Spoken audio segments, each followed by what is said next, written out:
kenapa sih ada sengketa gitu ya? Apa sih penyebabnya? Satu sengketa satu SKP saja itu bisa bertahun-tahun lamanya. Otomatis cash flow-nya si taxpayer kan terganggu nih. Iya. Itu mitigasinya gimana nih, Mas? Halo, kembali lagi di Diajak Diskusi Asik dan Bijak. Nah, tempatnya kita bisa diskusi dan ngobrol-ngobrol nih sama senior-senior advisornya Tax Prime. Nah, tapi hari ini ada yang beda nih. Kayaknya ada wajah yang agak jarang kelihatan gitu ya. Tapi kok tiba-tiba muncul nih, kayaknya ada angin apa nih? Siapa Ada tuh? angin apa gitu? Nggak ada angin sih, Mas. Cuman lagi pusing loh kayaknya.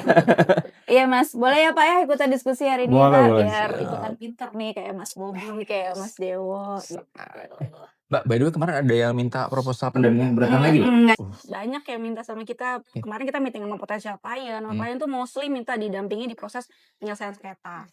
Lagi banyak banget sih, Pak, permintaan pendampingan sengketa ini. Sengketa pajak ya? Iya, sebenarnya sengketa tuh apa sih, Pak? Sengketa pajak gitu, Pak, maksud khususnya. Iya, sengketa pajak sih lazim ya di banyak negara, khususnya kalau sistem self-assessment, dari waktu ke waktu otoritas pajak itu selalu menguji lah ya kepatuhan. Dengan pendekatan tertentu, kantor pajak itu udah ada metodenya untuk memilih siapa yang diperiksa.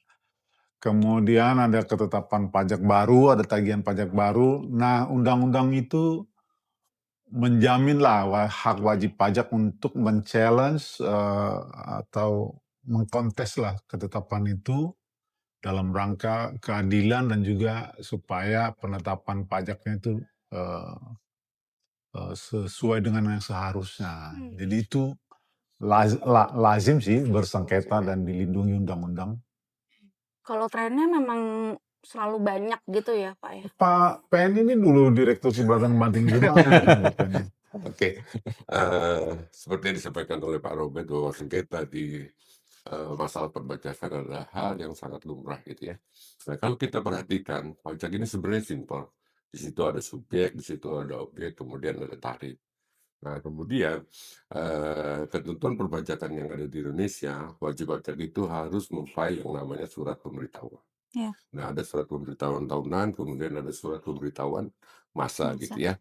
Nah, inilah yang sebenarnya menyebabkan sengketa pada saat SPT tersebut tadi disampaikan oleh Pak Robert apabila dilakukan pengujian gitu ya. Nah, sengketa intinya adalah bahwa yang dilakukan oleh Direktorat Jenderal Pajak, dalam hal ini otoritas pajak, tidak disetujui oleh taxpayer-nya atau wajib pajaknya. Nah, makanya itu timbul sengketa. Nah, kalau dari data, teman-teman yang saya banggakan bahwa data yang menunjukkan bahwa sengketa perpajakan ini di Indonesia cukup besar. Nah, kami punya data dari Mahkamah Agung, kami punya data dari Pengadilan Pajak gitu ya. Nah, kami juga punya data apabila Pengadilan Pajak ini dibandingkan dengan pengadilan yang lain di Republik Indonesia gitu ya. Nah, kalau kita lihat misalnya dari data Mahkamah Agung. Di tahun 2024 jumlah sengketa itu kurang lebih 6.400. Kan banyak banget ya. Banyak banget. Nah, kemudian dari situ yang ditolak saja oleh Mahkamah Agung adalah 5.600-an. Gitu ya. Nah, kalau kita lihat data daripada Pengadilan Pajak, ini ada tren kebetulan dari tahun 20 sampai tahun 24, itu angkanya naik terus. Di tahun 24 angkanya itu kurang lebih sekitar 10 ribuan. Kemudian di tahun 2021 naik menjadi 12.000. Di tahun 2022 naik menjadi 15.000 gitu kan. 23 naik 16.000, kemudian di tahun 2024 naik lagi menjadi 17 ribuan. Nah, itu karena tadi bahwa wajib pajak diwajibkan untuk melakukan filing SPT gitu ya. Nah, itulah yang menimbulkan sengketa apabila penetapan tadi dilakukan oleh Direktorat Jenderal Pajak tidak disetujui oleh taxpayer-nya.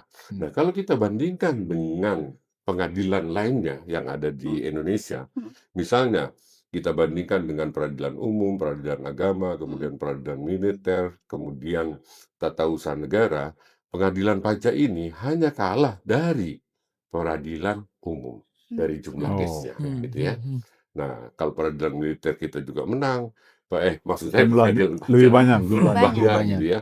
Kemudian dibandingkan dengan agama apalagi. Nah, oleh karena itu rasanya memang sudah menjadi pusat perhatian kita semua bahwa sengketa pajak ini harus dilakukan secara serius penanganannya. Saya pikir itu. Penanganannya Pak ya, tapi memang wajar sih Pak, kita juga soalnya di tax prime sendiri tuh, Pak Dewo sama Pak Saud kan pegang di dispute ya Pak ya, itu udah Iya. susah banget sih Pak, Betul. dihubungin kayaknya emang Padat, ngurusin padat. sengketa Oh, gitu ya Pak ya, Jadwal padat padat, gitu kan ya Pak ya. padat. Tapi tadi Pak ini bilang karena ada beda pendapat gitu ya Pak ya, jadi Ya. memang starting-nya sejak pemeriksaan atau memang dari sebelum pemeriksaan udah ada sengketa nih Pak? Mungkin gini Pak. Oke. Iya. Ya sebenarnya kalau Bu Nurul kan ngasih kerjaan ke saya ya, masalah Masalah gitu aja. ya. Ya, saya juga nggak punya masalah Pak. Jadi Kalau Bu Nurul nggak punya masalah, saya yang bingung nanti saya Iya, kerja iya. apa gitu. Siap, siap.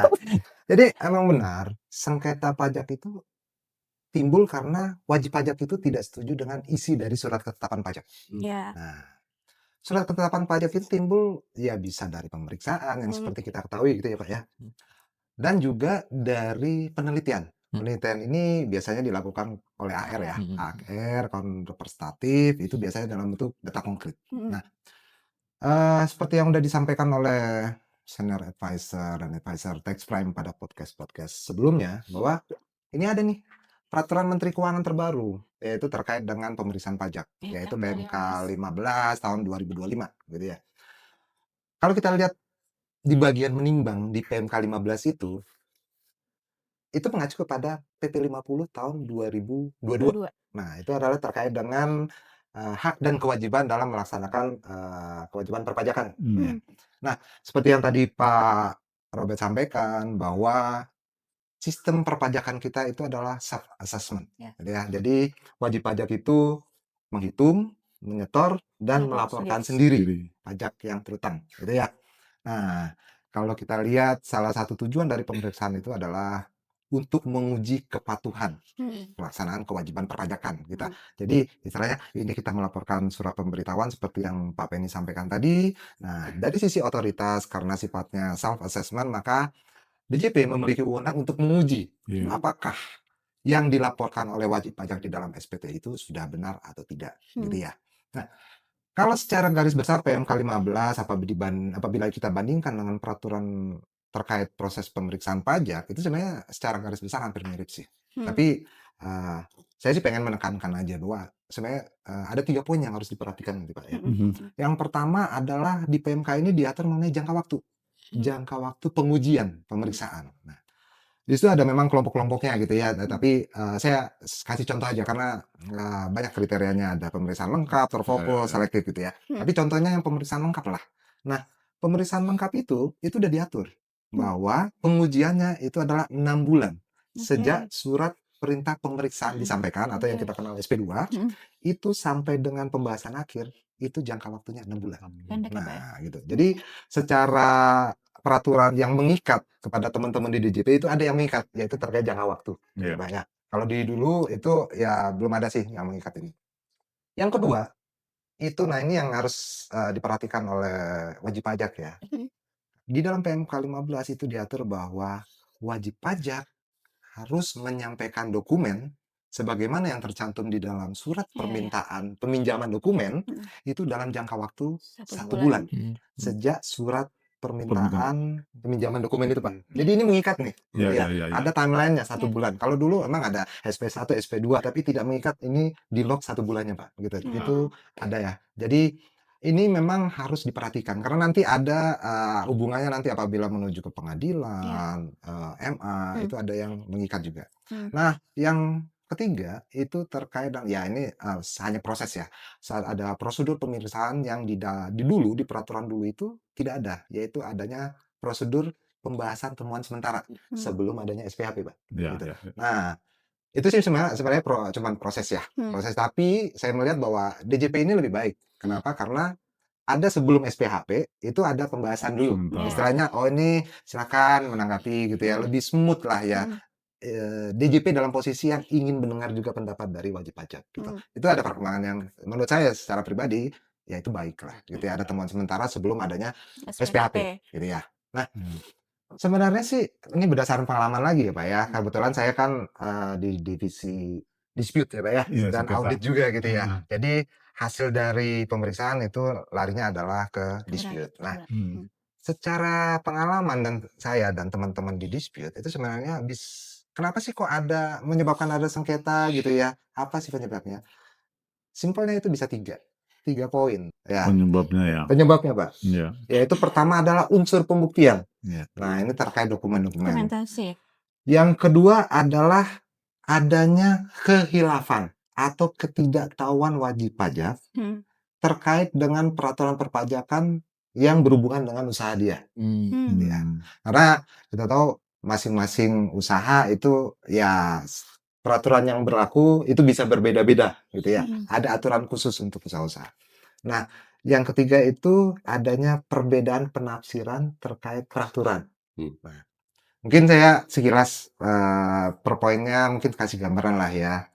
Yang pertama itu adalah unsur pembuktian. Nah, menurut saya unsur pembuktian itu dari pemeriksaan sampai dengan banding itu sangat penting. Iya. Ya. Karena pembuktian ini bisa menunjukkan kita membuktikan bahwa apa yang sudah kita laporkan di dalam surat pemberitahuan itu sudah sesuai ketentuan. Nah, dan juga misalnya contoh biaya. Biaya itu kita bisa buktikan dengan dokumen ini, oh biaya ini memang berhubungan dengan kegiatan usaha. Gitu. Hmm. Seperti yang tadi Pak Benny sampaikan bahwa kita udah laporkan, nah kita harus bisa membuktikan bahwa yang kita laporkan itu sudah sesuai ketentuan gitu ya. Nah, kalau di Tax Prime gitu ya, tim Tax Prime dari proses audit sampai dengan pendampingan banding gitu ya, yang simpel sih kelihatannya, tapi untuk mengerjakan itu kompleks dan tapi mujarab lah kalau menurut kami ya di tim Tax Prime. Metode kami adalah menyiapkan dokumen, menyusun dan menyiapkan itu tiga tahap atau Hmm. 3 metode yang harus dipenuhi, Hmm. yaitu secara arus barang, Hmm. arus uang, Hmm. dan arus dokumen, Hmm. gitu ya. Jadi eh, itu penting sekali menurut saya terkait dengan adanya penyiapan dokumen. Nah, Hmm. yang kedua nih, Bang Nurul jangan bosen ya dengar saya gitu Iya. ya. Iya, Pak. Ini lagi Kita direkam. lagi Iya, Pak. Lagi Diresapi lah. menyerap. Lagi serap. Nah, yang kedua itu terkait dengan adanya apa ya? Ketidaktahuan, kehilafan gitu ya. Hmm. Dari wajib pajak tidak mengetahui adanya peraturan baru. Ya, simpelnya gini. Bisnis di Indonesia, mungkin di luar juga ya, Hmm. itu kan terus berkembang, Pak. Iya. Dulu saya atau Bu Nurul gitu ya, bapak-bapak semua, kalau ingin membeli barang, kita ke toko. Iya, sekarang Atau ke pasar online. gitu ya, Pak ya. Sekarang online. Ya online. Hmm. Dulu kita ke toko, pilih barang, bayar, kita bawa pulang. Ya. Sekarang, ya saya dulu males sih belanja Pak gitu ya Pak ya. Terima jadi ada makanan saya makan gitu ya. Nah, sekarang saya simpel aja. Ambil handphone, saya buka aplikasi, saya cari barang, saya pesan, saya bayar, tinggal nunggu. Sehari 2 hari nanti datang barangnya gitu ya. Nah, pemerintah dalam hal ini Menteri Keuangan dan DJP itu melihat, oh ini tidak bisa memakai peraturan Yang lama. lama, Bisa harus diupdate. ada diupdate gitu ya. Sebenarnya peraturan pajak itu mengikuti bisnis, Ya. bukan bisnis mengikuti pajak Betul, gitu ya. betul. Jadi peraturan pajak nggak mau menghambat bisnis, tapi peraturan pajak memang harus mengikuti bisnis gitu ya. Jadi ada juga yang sengketa-sengketa itu karena wajib pajak itu bukan tidak mau mengikuti, tapi karena ketidaktahuan. Gitu ya. Ada peraturan, oh ini loh ada peraturan baru kami tidak tahu gitu ya. Ya mungkin karena kesibukan mereka jadi tidak memahami ya peraturan tersebut. Nah, yang ketiga, ketiga ini cukup lumayan banyak ini Pak. Jadi adanya ketidaksamaan atau perbedaan penafsiran peraturan Antara wajib pajak dengan DJP Pak, Oke. otoritas gitu ya. Nah itu Banyak itu ya. banyak Pak, banyak. Simpelnya contoh satu lah terkait dengan biaya penyusutan Pak. Nah ini banyak terjadi wajib pajak dalam SPT tahunannya itu melaporkan nih aset A masuk dalam kelompok 2. Nah, kelompok 2 kita ketahui masa manfaatnya kan 8 tahun ya Pak ya. 8 tahun. 8 tahun. Nah, diperiksa oleh otoritas yaitu DJP. Menurut pemeriksa, oh ini aset A ini bukan masuk dalam kelompok 2, Iya. tapi kelompok 3. 3. Nah, di mana masa manfaatnya itu adalah 16 16 tahun gitu Hmm. ya. Nah, apabila dibandingkan antara kelompok 2 dan kelompok 3, ya terlihat jelas bahwa biaya penyusutan di kelompok 3 itu lebih rendah dibandingkan biaya penyusutan di kelompok 2. 2. Nah, apabila ini bisa timbul sengketa, Pak, karena wajib pajak menyatakan enggak ini kelompok 2, pemeriksa menyatakan ini kelompok 3 gitu ya. Apabila bertahan tidak ada kesamaan maka akan menjadi sengketa ya. Iya. Jadi pemeriksa akan melakukan koreksi positif ya terkait biaya penyusutan, efeknya nanti ada penambahan penghasilan kena pajak dan ada mungkin meningkat ke PPh terutangnya jadi akan meningkat. Itu Ya. biasanya di mana ya? Kalau bangunan sih mungkin jelas lah ya. Jelas, Pak. Kendaraan kali ya, Ya, atau betul. truk atau gitu-gitu ya. Alat-alat berat Mesin, biasanya, oke. mesin-mesin gitu ya, Oke. gitu. Jadi banyak sekali perbedaan itu, Pak, sengketa. Oke. Jadi memang ya pure murni yuridis gitu, Pak. Ya. Ya, pembuktiannya mungkin menunjukkan oh ini barangnya berbentuk ini, speknya seperti ini gitu ya. Nah, itu yang sering terjadi Bu Nurul ya. Jadi beberapa ya ini berdasarkan pengalaman saya dan tim gitu Iya, ya. berarti kan sengketa itu sendiri jenisnya beda-beda ya, Pak, ya. Nah, kalau proses penyelesaian sengketanya itu apakah jalur tetap sama lewat objection, banding gitu? Kalau nggak salah kan ada 361A juga tuh, Pak. Itu bedainnya gimana nih, Pak? Siapa nih? Pak Benny aja nih, Pak. Saya Istirahat dulu ya, Pak. Biar Iya. Aku ditanya, Pak. Haus juga nih, boleh minum ya, Bu Nurul ya. Oke, Pak Nurul. Jadi kalau kita berhadapan dengan sengketa di otoritas pajak yang ada di Indonesia gitu ya, itu bisa diklasifikasi menjadi 2 besar lah. Ada yang dikatakan sebagai keberatan dan ada yang dikatakan sebagai non keberatan gitu ya. Nah, sekarang contohnya apa sih yang kira-kira yang dikatakan sebagai non keberatan? Itu biasanya kalau problemnya bukan terkait dengan yang sifatnya adalah perdebatan. Oke. Bukan materi gitu ya. Misalnya contohnya gini, loh saya kok dikeluarkan ya surat tagihan pajak dikasih denda 3 bulan. Padahal saya ngerasa cuma 2 bulan doang dendanya gitu ya. Nah ini kita bisa ajukan sebagai permohonan non keberatan. Nah Oke. sengketanya kok saya didenda 3 padahal saya ngerasa hanya 2 gitu ya. Nah ini simple sebetulnya. Nah itu contoh adalah sengketa yang non keberatan gitu ya. Nah yang banyak itu memang sengketa yang ada di keberatan. Tadi yang sudah dijelaskan oleh Bang Saud kita Iya. ini minta ampun itu. Iya. Jadi di situ ada perdebatan materi gitu ya Materi. antara taxpayer-nya dengan otoritas Otoritas. pajaknya. Nah apalagi kalau kita pasangkan dia dengan SPT-nya. Tadi juga sudah dijelaskan oleh Bang Saud. Biasanya kalau dipasangkan dengan SPT PPh Badan, nah problemnya banyak banget tuh. Ya. Nah kadang-kadang dia juga ada problem yang ada di katakanlah SPT masa. Itu juga bisa diajukan keberatan gitu ya. Nah yang perlu diingat di sini pada saat kita mengajukan keberatan itu ada apa namanya timeline lah gitu Iya. Nah kapan dia harus diajukan? Katakanlah 3 bulan sejak diterimanya surat ketetapan pajak kalau untuk keberatan. Kemudian Direktorat Jenderal Pajak mempunyai waktu berdasarkan undang-undang adalah 12 bulan untuk memutuskan apakah keberatan tersebut diterima, ditolak atau sebagian gitu ya. Sebagian ya, Pak, ya. Nah itu dia.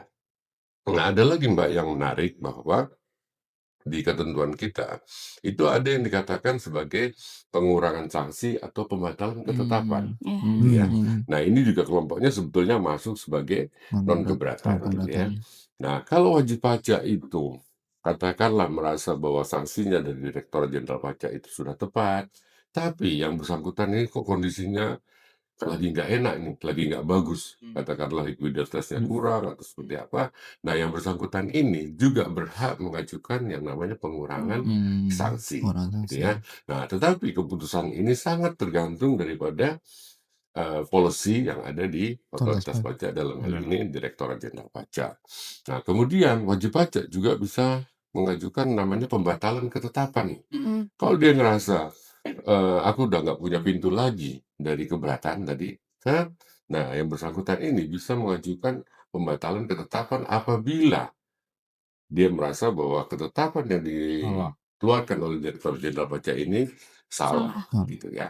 Nah, ada 2 besar tadi saya ulangi, ada keberatan dan ada non-keberatan. Non-keberatan. Nah, semuanya itu ada timeline-nya antara taxpayer dengan Direktorat Jenderal Pajaknya masing-masing dibatasi dengan jangka waktu untuk memberikan suatu kepastian hukum sebetulnya. Nah, saya pikir Iya, tapi ini either domestic atau international oke. sama. Tadi domestik Enak banget pertanyaannya. Tadi domestik itu ya? Ya, tadi domestik yang Ya.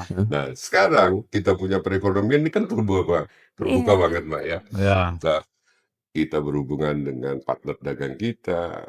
Nah, kadang-kadang pada saat berhubungan dengan partner dagang ini, kita punya wajib pajak, itu ternyata parent company-nya ada di luar, Luar. gitu ya. Nah, kemudian mungkin subsidiary-nya juga ada yang di luar sana, gitu ya. Nah, ini yang menimbulkan, katakanlah sengketa. Tetapi pada saat kita berbicara tentang sengketa yang sifatnya internasional, dan kebetulan itu ada tax treaty-nya. Tax treaty itu bahasa Indonesia, Pak? Persetujuan P3B. penghindari pajak berganda. Apa tuh? Susah itu diterjemahkan. Kendaraan. Nah, Penghindari Iya, pajak iya, iya. P3B. Nah, apabila Indonesia memiliki tax treaty dengan negara lain, nah itu ada pintu satu lagi yang namanya adalah MAP, Mutual Agreement Procedure, gitu ya. Nah, tapi itu juga ada syaratnya pada saat kita mau masuk ke MAP ini. Dia harus ada perjanjian P3B antara Indonesia dengan negara terkait. Kemudian taxpayer kita dalam negeri ini juga punya relatif Ya. party transaction dengan pihak luarnya. Nah, mereka bisa menggunakan MAP tersebut atau Mutual Agreement. Sehingga keputusannya nanti pihak luar ikut terlibat ya, at least supaya Iya. lebih netral lah. Jadi Ya. kalau sudah mutual gitu sifatnya otoritas pajak yang ada di luar sana dengan otoritas pajak kita, katakanlah ada perundingan di sana, kemudian putusannya itu dia akan mengikat. Ya, ini yang sering kita lagi sampaikan ke klien kita ya, Mas Ya, Didi, ya. terkait MAP ya. Ya. Manfaatnya buat international transaction tuh Mungkin gimana? izin menambahkan ya, Pak. Iya. Tadi sudah disampaikan oleh Pak Penny terkait dengan MAP. Jadi ada satu jalur lagi alternatif platform penyelesaian sengketa ketika ada beberapa hal yang dapat dicakup dalam MAP ya. Pertama, kalau ada koreksi transfer pricing tadi sudah disampaikan. Yang kedua, kalau ada perlakuan diskriminatif yang dilakukan oleh otoritas pajak, jadi kita bisa Oke. mengajukan dalam MAP. Yang ketiga adalah dalam hal perlakuan atas penerapan pasal-pasal dalam P3B itu terjadi perbedaan persepsi atau penerapannya tidak sesuai dengan P3B. Nah, itu kita bisa menggunakan fitur dari MAP itu sendiri. Nah, MAP itu sendiri diatur di pasal 27 Undang-Undang PPH. Lalu kalau kita lihat tadi sudah disampaikan P3B, kalau OECD Model Convention kan pasal 25 gitu ya, Bob ya, pasal 25 itu sudah diatur. Kurang lebihnya secara prosedural itu kan batasnya 3 tahun sejak adanya penetapan. Dalam hal ini boleh SKP, boleh SPAP, bahkan SPAP boleh untuk menjadi starting point untuk diajukannya MAP MAP ya? itu sendiri, Boleh Pak. ya? Betul, Pak. Jadi nggak menunggu SKP, Pak. Oke. Yang mungkin yang nggak kalah penting adalah masih banyak mungkin yang kalau kita lihat ya wajib pajak itu belum tahu bahwa ini prosedur yang bisa paralel dilakukan. Artinya secara domestik keberatan tetap jalan, secara ketentuan P3B tadi diatur di pasal 25, wajib pajak juga boleh untuk melakukan permohonan terkait dengan MAP itu sendiri. Dan itu sifatnya bisa berbarengan. Karena memang MAP itu sendiri prosedurnya itu sekitar kurang lebih 24 bulan gitu ya proses negosiasinya gitu, Pak. Iya. Nah, yang mungkin fitur tambahannya adalah kalau MAP kalau tadi domestik memang wajib pajak kontesnya kan ke DJP gitu, Pak. Iya, Baik DJP, keberatan nanti ya. ke pengadilan pajak. Nah, sedangkan kalau Kalau MAP itu banding. sendiri dengan otoritas pajak, Pak. Jadi memang mungkin salah satunya bargaining position-nya kan menjadi jauh 24 bulan ya dia harus kurang lebih selesai. 24 bulan. Betul. Apakah tiap Sama. negara beda-beda tergantung tax treaty-nya? Diatur dalam ketentuan di Masing-masing- Pak. Ya, masing-masing jadi tax treaty, expected-nya oke. 24 bulan. Jadi biar nanti tidak terlalu lama juga Oke, gitu, Pak. Ya. Jadi kalau mungkin secara prosedur di domestik kan kurang lebih keberatan 1 tahun, banding mungkin kurang lebih 1 tahun gitu ya Pak Sot ya. Jadi masih sejalan gitu ya. Jadi moga-moga dengan proses MAP itu sendiri sebelum nanti akhir di closing statement pada saat proses banding kita sudah punya posisi yang jauh lebih favorable, yaitu kita bisa tarik permohonan Iya, banding iya. kita Pak. Jadi Oh, itu yang oke. kita masih banyak yang belum Iya. tahu gitu Iya, ya, bahwa ada benar. fitur yang sangat efektif Tapi sebenarnya. emang MAP ini Ya. menarik sih memang, karena Iya. tadi ya ternyata banyak banget yang wajib pajak tuh yang belum tahu tuh bahwa Betul, ini ada betul. fitur lain yang ternyata Iya, juga iya, efektif, iya. punya Efektif. kelebihan gitu. Iya, betul. Iya. Jangankan yang internasional nih, bahkan banyak dalam beberapa hal nih Pak, kita di kontak klien itu, banyak banget yang masih ternyata memang belum tahu tuh proses Boleh. domestik aja itu Domestik seperti bahkan apa. ya. Nah, makanya Dan mungkin Iya. iya, iya, iya. mungkin Kan tadi kalau Pak Saud kan sempat sebut dokumentasi gitu ya Pak, yang mesti disiapin Iya. segala macam. Dan sebenarnya tuh kalau mau proses menyelesaikan sengketa tuh poin-poin yang mesti diperhatiin apa gitu, baik formal maupun apapun itu tuh. secara domestik ya. Iya, domestik dulu Pak. Oh, iya, iya. Domestik ya Pak ya. Oke. Ya Mbak, domestik aja sana. Keluar negeri pusing lah. Nggak kuat dingin Mbak. Oke. Ya. Jadi memang apabila wajib pajak itu tidak setuju dengan isi ketetapan pajak gitu Iya. ya. Nah, wajib pajak tuh punya hak. Iya. Seperti tadi Iya, yang iya. disampaikan oleh Pak Penny, Pak Robert Dilindungi gitu ya. undang-undang. Ya, dia punya hak untuk ini spesifik saya bilang keberatan lah contohnya gitu Iya. ya. Dia punya hak gitu untuk mengajukan keberatan ke masih di DJP gitu ya Iya. kalau prosedur keberatan diajukan ke Direktorat Jenderal Pajak. Nah, terkait dengan prosedur keberatan itu sebenarnya baru keluar nih PMK 118 tahun 2024 gitu Pak. Sebenarnya apabila dibandingkan dengan PMK sebelumnya yaitu PMK 9 tahun 2013 itu nggak banyak berbeda sih. Nggak banyak berbeda gitu ya. Nggak terlalu banyak berbeda. Tapi itu ada penambahan lah yaitu ada PBB terus ada dengan sistem ya sekarang kan udah online gitu Iya. ya itu udah Oh, diatur oke, gitu oke. Pak ya. Harus mengikuti perkembangan zaman Oke. kita ini gitu ya peraturan ini. Nah, apabila atas surat permohonan keberatan wajib pajak itu keluar nih keputusan keberatan dari DJP, DJP. maka apabila juga WP tidak setuju menyetujui isi Banding. keputusan keberatan itu, wajib pajak itu masih memiliki hak untuk mengajukan banding. Tadi yang Pak Penny sampaikan bahwa ini ada data nih banding MA gitu ya. Iya. Nah, dibanding apabila tidak setuju juga atas putusan banding maka bisa mengajukan peninjauan kembali. Nah, tadi ada berapa 10.000 gitu ya Pak jumlahnya ya. Iya. Meningkat lagi kan Ribuan. 12.000 gitu ya. Jadi Bu Nurul itu banyak masalah yang Bu Nurul sampaikan ke saya itu gambarannya gitu ya. Tapi bukan 10.000 saya kerjain semua Pak. Mudah-mudahan semua ya Pak. Jadi keren kan. Nah, tapi antara keberatan dan banding itu belum ada peraturan yang terbaru. Masih pakai peraturan yang lama, Pak, gitu ya. Nah, tapi ada nih, saya sih ingin menekankan lagi nih ada 3 nih sebenarnya. Dari tadi 3 ini artinya apa nih, Mbak? Tolong nanti ditafsirkan ada. Nah, 3 tadi saya nyebutnya 3 Pak ya. Nah, 3 poin. Yang pertama adalah perbedaan antara banding di pengadilan pajak dengan peninjauan kembali di Mahkamah Agung. Nah, sebagai gambaran, sesudah kita menyampaikan surat banding di pengadilan pajak, maka nanti kita akan melakukan seperti prosedur persidangan yang biasa kita umum. Jadi pemohon banding, terbanding, ada majelis yang mulai majelis hakim gitu ya. Majelis hakim akan mendengar penjelasan kita, dokumen-dokumen yang kita sampaikan dari sisi pemohon banding dan terbanding. Di situ ada interaksi gitu ya. Walaupun secara sidang itu ada sekarang online, tapi ada juga yang offline gitu ya. Tetap ada interaksi gitu ya. Nah, bedanya dengan di peninjauan kembali yang umumnya terjadi itu ada yang selalu saya alami ya. Itu tidak ada tuh interaksi itu, Pak. Jadi kita masukin surat peninjauan kembali, udah kita tinggal nunggu putusan dari Mahkamah Agung gitu ya Pak ya. Jadi tidak ada interaksinya gitu ya. Itu terkait dengan proses hukum yang terjadi gitu ya Pak prosesnya. Yang kedua itu adalah ini harus jadi concern juga nanti ada hubungannya tadi nanti dengan PMK 15 sebenarnya. Kalau di pengadilan pajak, itu kita mengacu kepada pasal 78 Undang-Undang Pengadilan Pajak ya. Ya. Di situ hakim dalam mengambil suatu putusan atas suatu perkara, itu berdasarkan hasil pengujian pembuktian. Itu yang pertama. Oke.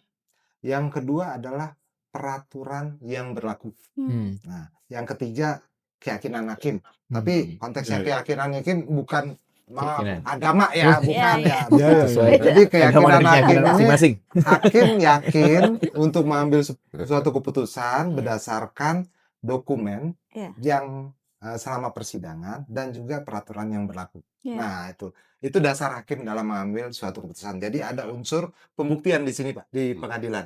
Sementara di peninjauan kembali di Mahkamah Agung itu kalau kita Formalnya ya kali apa? yuridis, Pak. Oh, yuridisnya. Ya, Juris, Pak. di pasal 91 Undang-Undang Pengadilan itu isinya kebanyakan yuridis, Pak, Ya. yang kita ajukan ke peninjauan kembali. Ya, Ada unsur pembuktian, tapi khusus satu aja, Hmm. yaitu adalah atas bukti baru. Atas novum ya. Ya, Ya. novum, betul Pak Dewo. Bukti baru atau novum yang apabila disampaikan pada saat pengadilan, proses pengadilan, itu kemungkinan akan merubah putusan. Hmm. Ya, tapi tidak seperti apa ya, dokumen-dokumen yang ini terus di persidangan udah kita taruh lagi di EMA, itu beda Pak, gitu ya. Nah, itu ada unsurnya yang harus diperhatikan. Jadi dokumen sama dengan tembak. Nah, ini yang bomnya nih sebenarnya yang baru yang harus jadi concern. Ini poin ketiga. Ini inline dengan PMK 15 tahun 2025 yaitu tentang pemeriksaan pajak, Pak.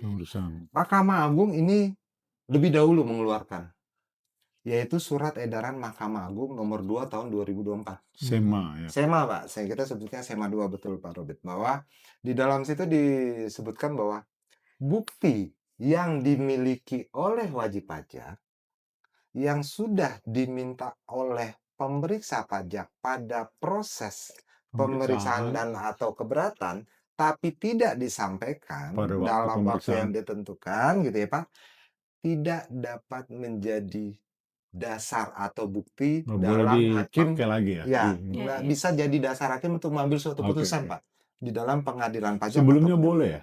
sebelum Dulu ya. masih boleh. Nah, jadi Masih kita boleh ya. boleh. Sebenarnya diatur dalam ketentuan ya. tidak diatur dalam ketentuan, Iya. tapi kadang-kadang sering ditanya hakim sih Sering Pak, ditanya tapi hakim bukan Jadi suatu wajib aturan. waktu diperiksa nggak kasih data, pas di PK PK datanya keluar atau gitu. pengadilan Oke, oke. itu masih dipertimbangkan. Sekarang nggak boleh lagi ya? Sekarang nggak boleh. Nggak boleh dipertimbangkan ya. Iya, tidak Oke. boleh Pak. Itu udah jelas. Jadi Oke. kalau disambungkan dengan PMK 15 yang tadi saya jelaskan itu Pak ya, bahwa ada dalam jangka waktu 1 bulan sejak surat permintaan dokumen, wajib Iya, pajak itu betul. harus menyampaikan dokumen. Datanya semuanya. Nah, gitu Ya, ya. ya. Nah, harus dia menyampaikan. Nah, inline dengan SMA 2 ini itu adalah yang diminta terperinci di dalam proses pemeriksaan. Jadi, kalau di sini tidak terpenuhi, misalnya wajib pajak tidak memberikan sebagian atau seluruh dokumen yang diminta dalam surat permintaan peminjaman dokumen, maka sampai dengan proses banding dan EMA juga itu tidak diperhitungkan. Ada resiko ya. Ada resiko, gitu ya. Ya. Jadi ini saya fokus sebenarnya unsur pembuktian. Makanya unsur pembuktian itu sangat penting gitu ya. Unsur pembuktian karena kita tahu Pak di dalam Undang-Undang KUP pasal 28 ya Pak ya kalau nggak salah, izin Pak. Ini para pakarnya ini ya. Si Saya juga pengen pakar, tahu Mas, si ya. Apa pengen. ya? Jadi wajib pajak memiliki kewajiban untuk menyimpan dokumen selama 10 tahun. Oke. Iya. Nah, itu kan ya. Iya, Jadi betul. ya tidak hanya menyimpan kalau menurut saya. Dia Ya, harus ya, ya. menyusunnya secara rapi. Tadi konteks Ya, saya ya, ya. kalau di tax crime itu menyusun secara harus barang, harus uang, harus dokumen. Ya, ya. Gitu Pak. Jadi rapi. Itu Bu Nurul ya. Jadi chance-nya makin ke ujung makin kecil ya Pak ya, dan Betul. prosesnya makin berat. Ya Mas Bobi. Kayak jadi yang udah kelihatan banget berarti resiko pembuktian tadi yang Betul. disampaikan Pak tadi. Betul, Pak. Kita cuma dikasih waktu 1 bulan gitu. Jadi bayangkan kalau kita ngomongin multinasional, klien-klien kita yang luar biasa transaksinya bisa puluhan ribu. Ya. Itu kalau ditarik 2-3 tahun kemudian kita masih mau cari datanya dalam Ya. waktu 1 bulan itu Ya. bisa jadi punya isu. Jadi memang Betul. yang jelas ya ada isu resiko pembuktian lah gitu. Tapi kalau ngomongin lamanya proses gimana sih? Karena kalau kayaknya yang banyak isu kan selain masalah, "Wah berat nih," gitu, membuktikan menyiapkan dokumen, salah satu isu lainnya juga yang sering dikeluhkan sama dunia usaha ini terutama nih, Pak, lama sekali Proses proses itu ya. panjang, berkepanjangan. Untuk Iya. ngomongin satu sengketa, satu SKP saja itu bisa bertahun-tahun lamanya. Ya dan cash flow-nya pasti Nggak ketahan, terhambat juga betul kan ya. betul betul. Ya. Jadi kalau gitu mau nggak mau mesti antisipasi dan mitigasi dong Pak ya. Sesuai dong Pak. Ya kalau Mencegah dan iya mencegah ya mencegah mitigasi. sengketa ataupun kalau bersengketa how to prepare gitu kali ya? Iya, iya Pak. Hmm. Makanya Pak, kalau meeting sama klien biasanya kita selalu tawarkan dulu nih Pak untuk kita profiling Pak. Profiling perusahaannya, diagnostic review lah ya Pak. Kalau di kesehatan sih Ya, biasanya kita tawarin medical check up dulu Pak gitu ya. ya compliance-nya gitu Iya, ya dicek sehingga compliance-nya, kita diuji. governance-nya gitu Pak, supaya termapping nih Pak, ada exposure pajak di mana Sebelum gitu. diperiksa kalau perlu Iya, dipastikan sudah comply. Jadi tadi kan Oke. kalau Oke. yang bisa kita tangkap kan gitu ya tadi ya, Ya, ada antisipasi dan mitigasi, terus dokumentasi udah jelas banget tadi ya, yang betul, 3 betul. kunci. Ya. Iya. Betul. Itu rahasia nggak tuh Pak, 3 kunci rahasia Oh tadi? enggak, Pak. Enggak. Kalau jadi klien kita nggak rahasia Oh, kita iya, ya, iya. gitu loh.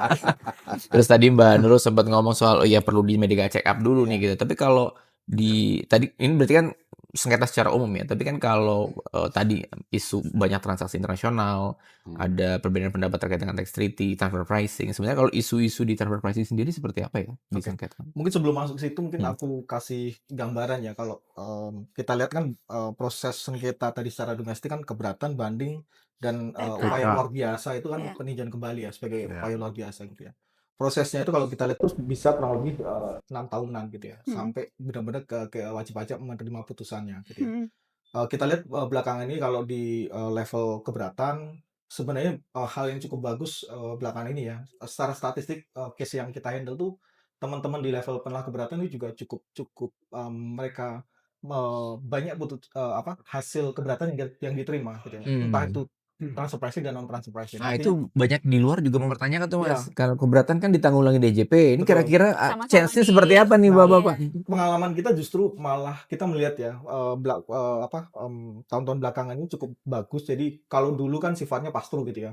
Keberatan itu menjadi hal yang formalitas gitu ya. Tetapi kalau sekarang kita melihat bahwa ada intensi untuk dari DJP itu sendiri untuk Bisa ya. bisa menyelesaikan sengketa. Oke, oke, Jadi oke. nggak sampai ke proses Oke. banding gitu ya. Itu yang kita lihat cukup bagus gitu ya. Yang kedua adalah di level pengadilan pajak. Pengadilan pajak juga sebenarnya kalau untuk di isu-isu transfer pricing juga sebenarnya statistik bagus gitu ya. Case-nya kan mungkin kurang lebih kalau di TP kan 3 hal besar ya, masalah profitabilitas, masalah jasa intragroup services, masalah royalti gitu ya. Hmm. Yang mana kalau kita lihat secara statistik kalau ngomong royalti wajib pajak masih memiliki potensi sekitar 60% favorable decision, intragroup services kebalikannya 40% karena masalah dokumentasi tadi balik masalah pembuktian gitu ya. Mhm. Kalau terkait dengan profitability tergantung case-nya gitu ya. Mhm. Nah, balik lagi tadi ngomong terkait dengan compliance dan governance gitu ya. Rasanya penting kalau misalnya ini dikaitkan dengan isu ESG sebenarnya Pak. Karena kenapa?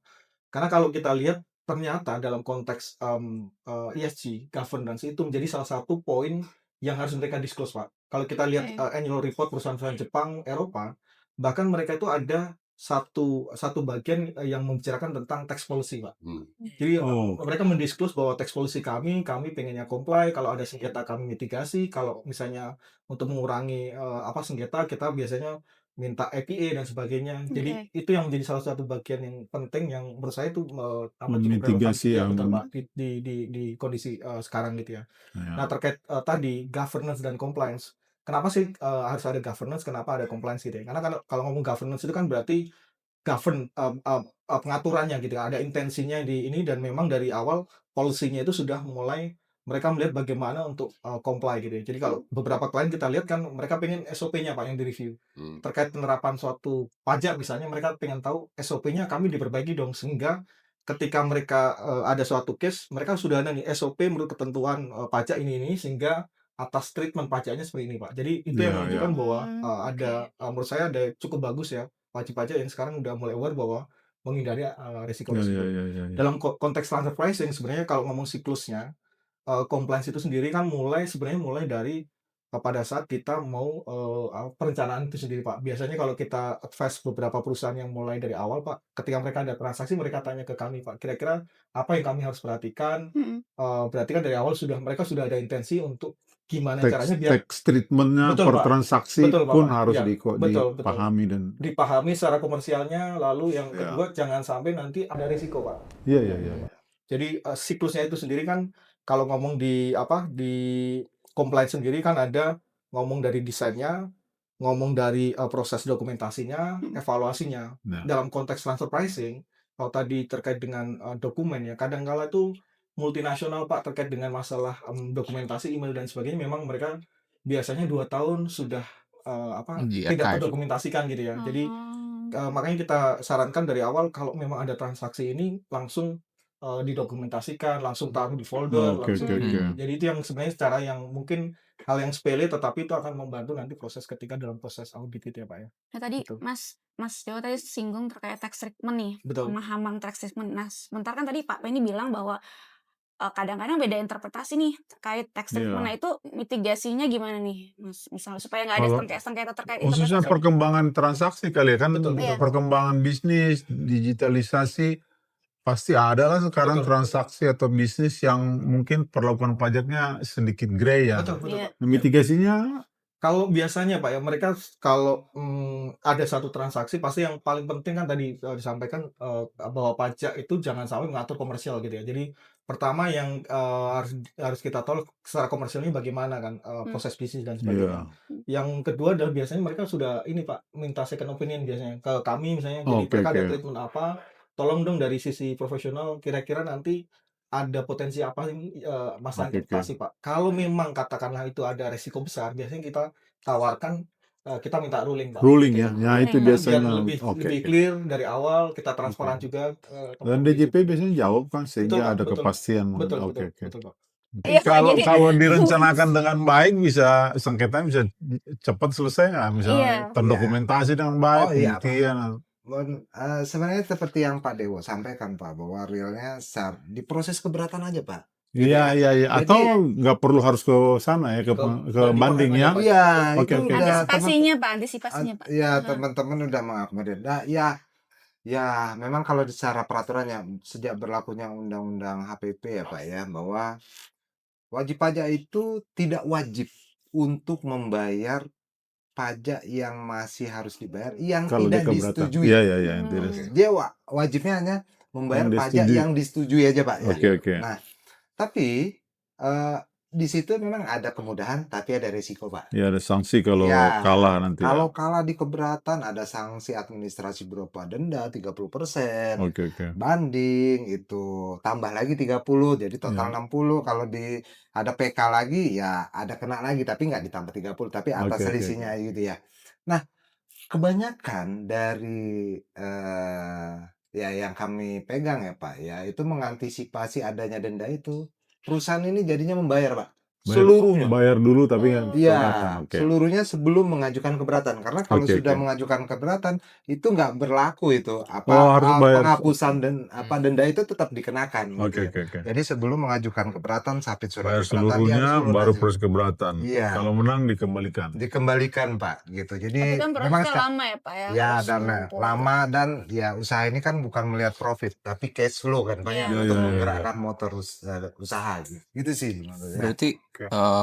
kalau coba kita kumpulin lagi dari diskusi tadi ada dimulai dari governance gitu kan, perbaikan proses komersial dan kemudian langkah dokumentasi yang perlu dilakukan, compliance-nya juga harus rapi gitu ya. Betul. Karena tadi resiko besarnya tadi udah cash flow tadi Pak Laut Ya. jelasin. Meskipun undang-undang udah ngasih fasilitas nih, tapi kemudian ya daripada kan itu kan kalau mending kan sekarang Pak. Iya, Daripada kena sanksi sekian yang mending kita bayar dulu. betul. Artinya memang antisipasi dan mitigasi ini clear banget nih kita harus perhatikan. Betul, Tadi betul. kalau isu besarnya ada tax ruling meskipun konteksnya penegasan aja. Betul. Nah, ada nggak sih sebenarnya contoh mitigasi atau ya yang dalam konteks perpajakan kita gitu kan? Sebenarnya kan ada gitu ya Mas. Sebenarnya ada eh, opsi mitigasi yang luar biasa efektif gitu ya. Tepat sasaran, kemudian mencakup banyak tahun gitu. Mungkin Mas Dewa boleh bocorin ya Mas yang sekarang lagi happening banget nih opsi mitigasinya. Oke. Jadi kalau dalam konteks transfer pricing ya mungkin Ya. ya, Bob, ya. Jadi sama Bobby lah. Bobby cukup paham soal itu terkait dengan APA, Advanced Pricing Agreement gitu ya. Jadi kalau tadi di MAP, kalau sekarang Advanced Pricing Agreement. MAP itu mulainya kalau sudah ada sengketa. Oke. Sedangkan Advanced Pricing Agreement kesepakatan yang dilakukan untuk tahun-tahun yang akan datang. Jadi untuk EP itu sendiri itu manfaatnya cukup banyak. Di antaranya salah satunya adalah cakupan dari tahun yang dicakup ya. Jadi EP itu sebenarnya mengikat untuk 5 tahun ke depan. Oke. Lalu ada bonus rollback 5 Hmm. tahun ke Ke belakang belakang. selama belum ada SKP. Betul. Dan ada potensi untuk di-renew setelah nanti yang 5 tahun tadi selesai, di-renew lagi 5 tahun. Jadi Ini untuk transaksi dengan pihak-pihak afiliasi afiliasi ya Pak, di luar betul. negeri Transfer pricing, sehingga betul. supaya ada agreement dengan otoritas Betul. perpajakan pricing-nya ya. Betul, betul Pak. Oke. Iya. Jadi kurang lebih tadi sekitar 15 tahun yang akan di-cover. Lalu tadi sudah disampaikan oleh Pak Robert bahwa jadi wajib pajak akan mengajukan ke DJP, ke otoritas pajak untuk nanti entah nanti sifatnya unilateral, jadi kesepakatan mengikat wajib pajak dalam negeri dengan DJP sendiri, Iya. atau kita bisa minta bilateral Pak. Jadi wajib pajak dalam negeri, DJP, lalu otoritas negara lain dengan wajib pajak di luar negeri. Sehingga ada 4 pihak yang nanti terlibat gitu ya. Itu bilateral Pak. Nah itu yang kurang lebih kalau mungkin prosedurnya secara ketentuan kan 24 bulan gitu ya. Nanti Untuk tergantung kesepakatan bersama. kesepakatan Pak. Karena memang prosesnya kan negosiasi back and forth, masing-masing negara atau masing otoritas pajak kan ada position paper yang harus didiskusikan gitu Pak. Ya kurang lebih Ini seperti lebih ideal untuk Pencegahan. barang-barang atau transaksi barang yang tidak ada pembanding harga kali ya. Iya.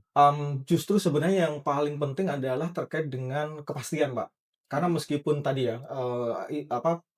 dispute itu kan terjadi karena salah satunya kan perbedaan persepsi gitu, Pak, ya. Iya. Oke. Jadi, Iyalah. apapun sebenarnya, Pak, kalau memang itu angkanya cukup Iya. signifikan dan yang ke depan kan buat wajib pajak pengen fokus ke komersial ya, artinya pengen fokus ke bisnis, isu pajak dan transfer pricing nggak ada isu, nggak deg-degan lagi nanti ada Aku sengketa gitu, ngebayangin Pak. misalnya ada pabrik mobil atau mobilnya mobil X, Ya, Hmm. ya. sehingga nggak ada di market harga Oke. X-in hanya mereka, Antara lain, sehingga betul. Oke. APA sangat Ya. ideal untuk karena Betul, kalau betul. bendanya misalnya karet mungkin masih Oke. ada Ya. marketnya bisa. Betul, Nah, betul. jadi ini untuk transaksi yang memang Kompleks ya? marketnya nggak ada Ya, betul. gitu. Jadi apalagi yang transaksi yang kompleks yang mungkin nggak mudah untuk diselesaikan Oke, gitu atau ya. Itu begitu mungkin ya. jadi salah satu hal yang Jadi advance ya, pricing betul Pak. agreement Betul, sesuatu betul. yang sangat ideal Ya, untuk ya. diupayakan Betul, Pak. untuk mencegah. Betul. Ya, Oke. cuman kan prosesnya 24 bulan itu tetap bersama internal DJP ya. Betul, betul. Nah itu tuh mungkin yang sering ditanyakan juga tuh, mereka tuh khawatir klien-klien ya, khawatir adanya konflik of interest di internal gitu Pak. Datanya kan kita mesti Oke. disclose data nih, terus Oke. udah gitu apakah nanti data ini bocor ke Rahasia tim pemeriksa gitu ya, sehingga oke. ada betul. temuan Nah, ini terkait Bobby itu. harusnya bisa menjawab lebih banyak. Oh ya, sebelah Sami, Dia pernah gimana nanya Mas di Bobby? sini. Gimana Mas Bobby? Iya, ya, jelas kalau itu pertanyaannya banyak banget Pak. Iya. Secara jujur banyak sekali yang tanya. Pertama nanyain soal emang udah penanganannya seperti apa gitu kan, nanganin teman-teman DJP juga. Kalau misalnya modelnya adversarial seperti dalam konteks pemeriksaan gitu, apakah nggak jadinya sama aja kan gitu ya. Nah ini yang perlu kita perhatikan sebenarnya ada dua nih, ini mungkin di era kita semua gitu ya, zaman bahula itu. Yang jelas tuh yang paling kelihatan sekarang DJP terus-menerus melakukan perbaikan regulasi. Itu kelihatan banget tuh dari mulai PMK 240, PMK 49, sekarang di PMK 172 itu perbaikan proses APA dan juga MAP sebenarnya. Ya. Itu diperbaiki dengan sangat signifikan dan komprehensif. Tapi yang salah satu yang jadi kunci yang perlu kita perhatikan itu juga perbaikan kapasitas organisasi. Itu tahun 2016 kan kita lahirkan kembali itu Pak Direktorat Perpajakan Internasional. Waktu itu kita sama-sama melahirkan itu dan kelihatan banget tuh itu waktu proses MAP dan MAP itu kan yang juga menjadi tempat sandarannya APA itu kan dilakukan peer review Pak gitu, dan di dalam peer review itu begitu kita udah move ke Direktorat Perpajakan Internasional, ada unit yang dedicated khusus untuk menangani MAP dan APA. Memang kapasitas organisasinya pertama udah jelas nih pengambilan keputusan menjadi lebih kuat gitu ya, lebih independen gitu ya. Kemudian orang-orangnya di dalam ya diisi dengan ya banyak lulusan-lulusan luar negeri gitu yang udah Iya, mengerti nih oh, transaksi iya. internasional. Ya, Jadi memang betul. secara kapasitas organisasi memang berbeda gitu. Jadi ketika Iya. mereka melihat isu transfer pricing, isu perjanjian internasional tuh menjadi jauh lebih familiar gitu kira-kira Ya, yang penting gitu. betul. Satu lagi memang yang jelas kalau soal data nggak perlu khawatir sebenarnya karena undang-undang sudah menjamin gitu. Data apapun yang sampai dalam proses APA itu tidak akan dipakai untuk kepentingan lainnya, bahkan untuk kepentingan pengawasan. Jadi harusnya sih memang sangat secure. Kalau sampai ada apa-apa, oh bisa kena hukis Ya. itu Pak Iya, gitu. iya. Dan sejauh yang kami alami juga memang isu Enggak perlu. confidentiality itu sangat dijaga, Pak. Hati-hati. Jadi Iya, jadi di luar mereka nggak ada yang menggunakan. nggak boleh, Pak. Nggak boleh Boleh. untuk kepentingan selain Oke. IPA, Pak. Itu yang Kalau menurut aku sih dari helikopter view sengketa perpajakan sih sudah semakin lebih fair lah ya. Pertama dari pengambilan keputusannya lah, decision making kalau bersengketa. Kalau keberatan dan non keberatan memang masih di DJP, sedikit tidak netral. Tapi banding dan PK sudah di luar DJP sehingga wajib pajak eh, dapat meyakini sengketa ini bukan bukan diputuskan oleh DJP. Untuk mutual agreement procedure pun pengambilan keputusan akhirnya pun DJP dan treaty partner, betul. sehingga kalau dari helikopter view kan karena pengambil keputusan itu penting loh, jadi Iya, iya. itu menunjukkan fairness atau seberapa netral ini, sehingga netralitas fairness-nya harusnya sudah improve. Bagus gitu. Ya, Dan kemudian dengan aturan-aturan baru kan channelingnya tata kelolanya sudah membaik lah. Atau mungkin kalau di dalam konteks non pajak nih sekarang kan juga banyak nih sebenarnya Pak, ya usulan lah kepada pemerintah. Kalau tadi kan Pak Penny fokus pada perbaikan proses di internal gitu kan, di Iya. dalam gitu ya. Sebenarnya kan juga ada kalau dalam konteks non pajak nih banyak nih yang menggaungkan soal alternatif dispute resolution sih atau mitigasi lain gitu Iya, ya yang iya. selama ini belum pernah terpikirkan sama sekali atau menginstitusikan pencegahan baru terhadap sengketa gitu. Kira-kira mungkin kira-kira kalau dari pendapat Bapak nih gitu atau Mas Dewo juga boleh nambahin kira-kira apa sih yang mungkin Yang bisa non keberatan tadi diinstitusikan? apa? Yang Tadi itu alternatifnya gini, Pak. Jadi memang ada non keberatan dan ada keberatan nih. Nah, yang kita bahas agak detail tadi tentang keberatan, iya, kan gitu ya. Nah, keberatan ini nanti kalau tidak disetujui, dia bisa pergi ke banding. iya. Kemudian kalau tidak PK. disetujui lagi pergi ke Mahkamah Agung atau peninjauan Iya. kembali. Nah, tadi yang kita diskusikan adalah bahwa waktunya yang terlalu lama gitu kan, Pak ya. Nah, karena memakan waktu yang lama ini, otomatis cash flow-nya si taxpayer kan terganggu nih. Iya betul. Nah, ada alternatif bagaimana misalnya pada saat keberatan itu dilakukan, tidak hanya taxpayer dan otoritas pajak yang berhadapan, tapi ada pihak ketiga. Oh, Oke, semacam oke. mediator gitu ya Pak, Ya, betul, semacam betul. mediator. Iya, Apakah iya, yang iya. dilakukan oleh Direktur Jenderal Pajak ini terhadap taxpayer ini udah benar apa belum? Atau seenggaknya taxpayer ini udah benar apa belum gitu ya? Nah, mudah-mudahan dengan ada pihak ketiga ini, sengketa itu bisa solve yang bisa diterima oleh kedua belah Oke, pihak. oke. Sehingga nggak perlu lagi ke Sekarang banding. belum ya, belum bisa. Belum. Nah, sekarang kayaknya belum ada itu Tapi kayaknya itu mekanismenya, menarik sih Pak. tetapi Di negara rasanya lain kayaknya ada. Iya. nah, bisa dibangun seperti itu. Kayak Dan tidak kayak perlu, ombudsman-nya gitu atau apalah ya, gitu. Oke, oke. Iya. dan rasanya nggak perlu mengubah undang-undang tuh. Oh iya. Saya jadi ingat di beberapa report yang kita baca dari luar itu memang juga ada yang lagi hype juga salah satunya adalah Hmm. cooperative compliance gitu ya. Iya. Terus juga penerapan safe harbor ya Mas Safe Dewo harbor, ya ya, itu betul. kayaknya salah satu alternatif juga sih. Tapi kayaknya Ya. itu Hmm. perlu didiskusikan dalam Oke. diskusi yang jauh lebih seru lagi deh karena itu banyak banget tuh kan kemungkinannya.